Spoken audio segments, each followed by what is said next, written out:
So hello guys, आप सबका स्वागत है मेरे नए वीडियो में। इस वीडियो में हम बात करेंगे एसबीआई पीओ प्रीलिम्स के बारे में कि कैसे टैकल करना है आपको प्रीलिम्स एसबीआई पीओ का, और आपकी डेली टारगेट्स क्या होने चाहिए। डेली टारगेट्स में बताऊंगा आप लोगों को कि आपको हर सब्जेक्ट वाइज आपको डेली ये करना है। वो करने से आपका मतलब एसबीआई पीओ का प्रीलिम्स अच्छे से कवर हो जाएगा और आपको एग्जामिनेशन में दिक्कत नहीं होगी। तो इसके बारे में हम बात करेंगे, लेकिन उससे पहले अगर आप मेरे चैनल पर नए हो तो प्लीज़ चैनल को सब्सक्राइब करना, ताकि ऐसी मीनिंगफुल वीडियोस मैं आप लोगों के लिए लाता रहूँ। ठीक है, तो अभी वीडियो को शुरू करते हैं। तो मैं सब्जेक्ट वाइज आपको बताता हूँ। पहले मैं बात करूँगा क्वांट्स की, कि क्वांट्स में आपको क्या क्या करना है। ठीक है, तो क्वांट्स में आपको दो तीन चीज़ें करनी है। पहली चीज़ है स्पीड मैथ। ठीक है, स्पीड मैथ बहुत मायने रखता है। जब S B I P O दो, I B P S P O दो, R R B P O दो, या क्लैरिकल की एग्ज़ाम दो, स्पीड मैथ से एक चीज़ होती है कि आपकी कैलकुलेशन बेटर होती है। ठीक है, जैसे कि अगर आप जितनी कैलकुलेशन आपकी फास्ट होगी उतने ही आपसे चीज़ें जल्दी बनेगी, जितने स्पीड बूस्टर रहेंगे वो। और उसका फ़ायदा आपको ये होगा कि आप वो टाइम जो बचा है वो डीआई और अर्थमेटिक में दे सकते हो। तो ये चीज़ जितनी फास्ट हो जाती है आपके लिए उतना बेटर रहता है। तो आप स्पीड मैथ के लिए क्या करो, आप रोज़ाना, ठीक है, आप सिंप्लीफिकेशन आपको 20 करने हैं, अप्रॉक्सीमेशन आपको 20 करने हैं, क्वाड्रेटिक इक्वेशन आपको 20 करनी है, रॉन्ग सीरीज 20 करनी है, और जो मिसिंग सीरीज होती है वो 20 करनी है। तो आप ये 20 20 20 20 ऐसे ये 5 चीज़ें हैं, तो इनका टारगेट रखो। ये जल्दी हो जाता है, कोई टाइम लगता नहीं। शुरुआत में आपको टाइम लगेगा और आपको देना भी चाहिए, क्योंकि शुरुआत में लगता है हर चीज़ के लिए टाइम। और आप अगर एक बार दे देते हो, आपका ब्रेन स्टॉर्मिंग हो जाता है, फिर आपकी कैलकुलेशन फास्ट होने लगती है। ऐसा नहीं होता कि कोई ट्रिक रहती है, दिमाग अपने आप फास्ट चलने लगता है जब आपने प्रैक्टिस करी होती है। आप अपने आप रास्ता ढूंढ लोगे। ठीक है, तो कैलकुलेशन अपने आप होने लगती है। और एक चीज़ मैं आपको बताना चाहूँगा, आप अपने फ्री टाइम में कर सकते हो। मतलब रील स्क्रॉल करने से अच्छा ही ये चीज़ कि मैथ ट्रिक करके एक गेम रहता है, आप प्ले स्टोर से डाउनलोड कर सकते हो। मैं भी करता था, मतलब खेलता था उसमें। तो 15 20 मिनट आप वहाँ पे खेल सकते हो, बिकॉज कैलकुलेशंस ही है उसमें जो फास्ट रहते हैं ना। मतलब किसी का स्क्वायर आ गया, आपको फटाक से उसके टाइप करना है, या फिर कैलकुलेशंस आप मल्टीप्लाई इनटू इक्वल, मतलब जो भी है आप वहाँ पे कर सकते हो। तो आप वो गेम अपने फ्री टाइम में खेल सकते हो। मतलब रील स्क्रॉल करने से एक अच्छा ही अल्टरनेटिव है, इससे आपका फ़ायदा ही होगा। ठीक है, तो ये कर लेना। अभी बात करूँ डी आई की। ठीक है, डी आई आपको हर रोज़ 2 से 3 डी आई करनी है। ठीक है, हर रोज़ 2 से 3 डी आई का टारगेट रखो, और अलग अलग टाइप की करो। ठीक है, क्योंकि क्या होगा, क्योंकि प्रीलिम्स में बहुत सारा टाइम है अभी। मतलब जो अपना सीज़न आएगा तब स्टार्ट हो जाएगा, फिर आपके पास टाइम नहीं बचेगी। तो आपके पास टाइम जो है वो अभी ही है। तो आप एक काम करना, आप अलग अलग टाइप के डी आई करो। फिर इससे क्या होगा कि आपको पता होगा, अगर कोई अलग अलग टाइप की डी आई एग्जामिनेशन में आ जाती है तो आपको उसको डिकोड करने आना मतलब हो जाएगा आपसे। और S B I P O में थोड़ा सा टफर साइड ही आता है। पिछले साल ऐसा नहीं हुआ था, पिछले साल ईजियर पेपर आया था, लेकिन हर बार तो ऐसा नहीं होता ना। कभी कभी एग्जामिनर गूगल ही खेल लेता है। तो आप इस बात का ध्यान रखो, 2 से 3 डी आई आप रोज़ करोगे तो आपको बहुत सारे आपने डी आई कर लिए होंगे। जब तक प्रीलिम्स का एग्ज़ाम आएगा बहुत सारे डी आई आप कर चुके होंगे। तो आपको पता होगा कि इसको कितने जल्दी डिकोड करना होता है, कौन सा क्वेश्चंस अगर मुझे अटका देता है। अगर सपोज 5 क्वेश्चन है ना, 5 में से एक नहीं आ रहा है, तो हमें आगे बढ़ना है। जो मैंने मूव ऑन करने का आपको बोला था, मेरे कई सारे वीडियोज़ में मैंने ये चीज़ बोली है। तो मैं आपको पता होगा कि यार मैं आगे चला जाता हूँ, इसको आके बाद में कर लूँगा। तो ये चीज़ें आपको पता होनी चाहिए। ठीक है, तो आप डेली 2 से 3 डी आई करो, ये करना। और फिर आते हैं हम अर्थमेटिक के ऊपर। अर्थमेटिक के आपको रोज़ाना 10 से 15 क्वेश्चन करने हैं, अलग अलग डिफरेंट डिफरेंट टॉपिक्स के।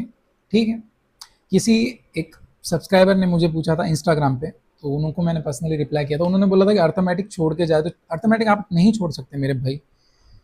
तो मैंने उनको भी वही रिप्लाई किया कि अर्थमेटिक नहीं छोड़ सकते, आपको अर्थमेटिक करना ही है। हाँ, कोई एक टॉपिक जो आपके दिमाग में जा ही नहीं रहा, आप बहुत जोर दे रहे हो। जैसे कि मैं अपनी बात करूं तो टाइम, स्पीड एंड डिस्टेंस, ये ऐसा टॉपिक है जो मेरे दिमाग में आज तक नहीं है। मतलब कि कुछ क्वेश्चन सपोज बहुत ही ईजी आ गया तो मैं वो कर लूंगा, लेकिन मैं नहीं छूता हूँ टाइम, स्पीड, कभी नहीं छूता हूँ मैं।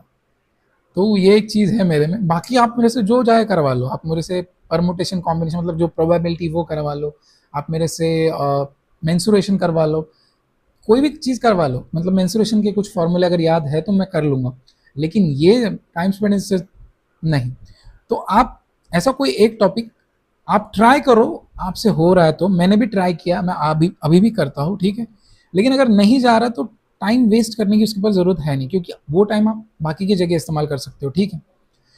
तो आप ये करो और डेली 10-15 क्वेश्चन अलग अलग टॉपिक्स के उठाओ। सपोज पार्टनरशिप के कर ले, परसेंटेज के कर लिए, या फिर average, ratio, C I S I, time and work. तो ऐसा ऐसा करते करते आप हर एक टॉपिक के क्वेश्चन छुओ, ठीक है। अगर एक दिन में सारे टॉपिक नहीं कवर होते तो आप दूसरे दिन वो टॉपिक्स करना। तो आप लोगों को ये चीज़ें करनी है, ठीक है।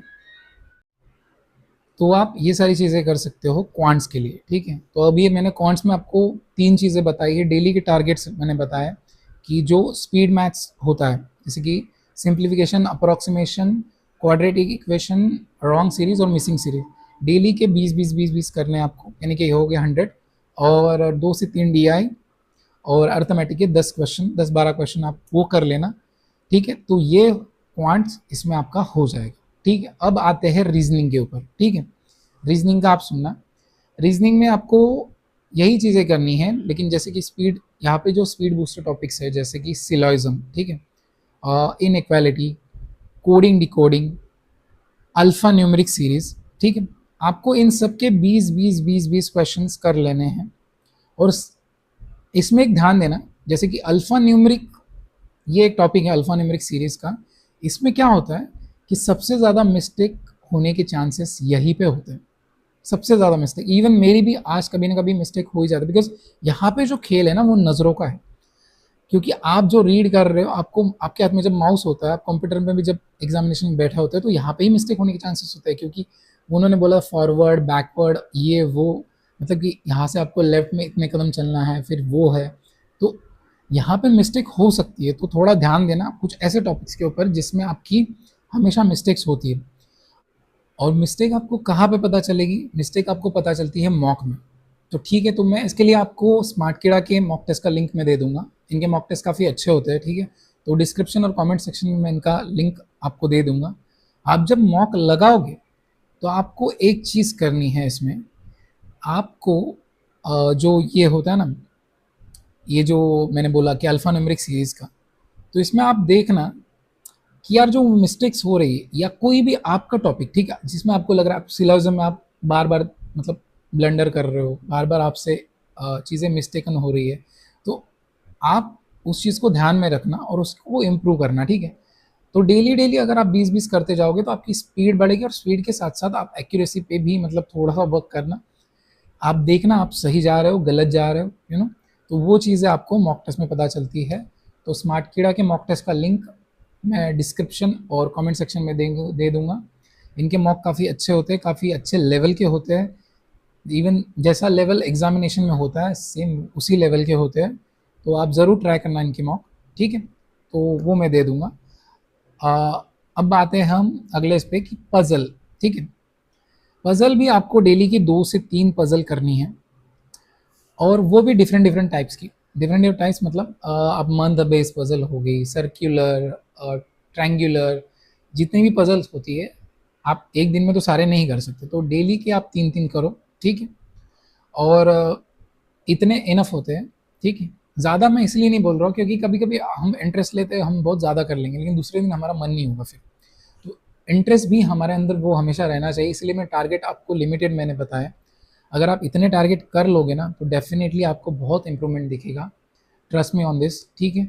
तो ये चीज़ें आप कर लेना, डिफरेंट डिफरेंट टाइप्स के पजल कर लेना। तो अभी मैंने आपको रीजनिंग के लिए जो चीज़ें बताई, syllogism, inequality, coding decoding, alpha numeric series, और भी अगर कोई टॉपिक रहा है मुझे याद नहीं आ रहा तो आप देखना। 20-20-20-20 क्वेश्चन आपको करने हैं, और ये 2 से 3 DI पजल कर लेना, तो ये हो जाएगा आपका रीजनिंग का, ठीक है। अब आता हूँ मैं इंग्लिश के ऊपर, ठीक है। तो इंग्लिश में आप एक चीज़ करना, जिस चीज़ ने मुझे हेल्प की है, हमेशा हेल्प की है, इवन आज भी हेल्प करती है, वो है रीडिंग, ठीक है। आप मानो न मानो, ये चीज़ मेरे लिए काम करी है और शायद आपके लिए भी काम करेगी, क्योंकि जो पेपर में जो इंग्लिश आती है वो कॉम्प्रीहेंशन बेस्ड ही होती है। वो ऐसा नहीं होता कि आप ग्रामर ही कर रहे हो, बहुत सारे लोग ग्रामर करते रहते हैं, मैं उनको गलत नहीं बोल रहा हूँ, हर किसी का अपना अपना नज़रिया होता है चीज़ों को देखने का। तो मेरा ये मानना है कि इंग्लिश में अगर आप जितना रीड करोगे ना, वो रीडिंग ही आपको हेल्प करेगी एग्जामिनेशन में। तो आप क्या करना, आप सिंपली क्रोम में जाना या जो भी आपके ब्राउज़र है उसमें जाना, आप द हिंदू एडिटोरियल टाइप करना, और जो आते हैं वो दो ही आपको रीड करने द हिंदू के, बस इतना इनफ है। और भी अगर आप वो छोड़ के आपसे अगर आप कुछ करना चाहते हो रीडिंग दूसरा कुछ, तो आप वो कर सकते हो पूरा दिन भर। तो आधा एक घंटा अगर आप रीड कर लेते हो दिन का, तो उसमें आपका प्रीलिम्स भी कवर हो जाता है एज वेल एज आपका मेंस भी कवर हो जाता है। तो आप ये चीज़ें करना इंग्लिश के लिए। और आप मुझे बताना कि आपको क्या इम्प्रूवमेंट दिखती है। आप मुझे इंस्टाग्राम पे फॉलो कर लेना, आप मुझे वहाँ पे बता सकते हो। और मैंने एक नया इनिशिएटिव मैं लाया था, अगर आप लोग इंटरेस्टेड है तो आप उसमें पार्टिसिपेट करना, कि मैं one on one mentorship program में स्टार्ट कर रहा हूँ। तो जो भी लोग इंटरेस्टेड है वो मुझे इंस्टाग्राम पे मेंटरशिप करके आप मुझे डीएम कर सकते हैं, ठीक है। मैं आपको पर्सनली गाइड करूँगा, क्योंकि मेरे यहाँ पे बहुत सारे डीएम्स आते हैं इंस्टाग्राम पे। तो मैं पहले तो मैंने सोचा था कि मैं हर किसी को पर्सनली हेल्प करूँगा, लेकिन वो पॉसिबल नहीं है, क्योंकि मैं बहुत ज़्यादा लोगों को मैं नहीं कर सकता, क्योंकि मेरे पास भी अपना टाइम है, मेरे पास भी अपनी चीज़ें हैं। तो कुछ लोगों को मैं हेल्प कर सकता हूँ और मैं वही कर रहा हूँ। मैंने पहले ट्राई किया था फ्री का, लेकिन वो चीज़ें नहीं हो सकती, बिकॉज़ बहुत सारे मैसेजेस और मैं सबको अगर रिप्लाई दे दूँगा तो शायद मैं पागल हो जाऊँगा, ठीक है। तो ये चीज़ मैं कर रहा हूँ और बहुत ही कम प्राइस में मैंने रखा है। अगर आप जेन्युइनली इंटरेस्टेड हो तो आप मुझसे जुड़ सकते हो वहाँ पे इंस्टाग्राम पे। तो इंस्टाग्राम का लिंक मैं डिस्क्रिप्शन में डाल दूँगा, ठीक है। तो यही था ओवरऑल वीडियो। अगर वीडियो अच्छा लगा तो लाइक करना और चैनल को सब्सक्राइब करना, ठीक है। Thank you so much.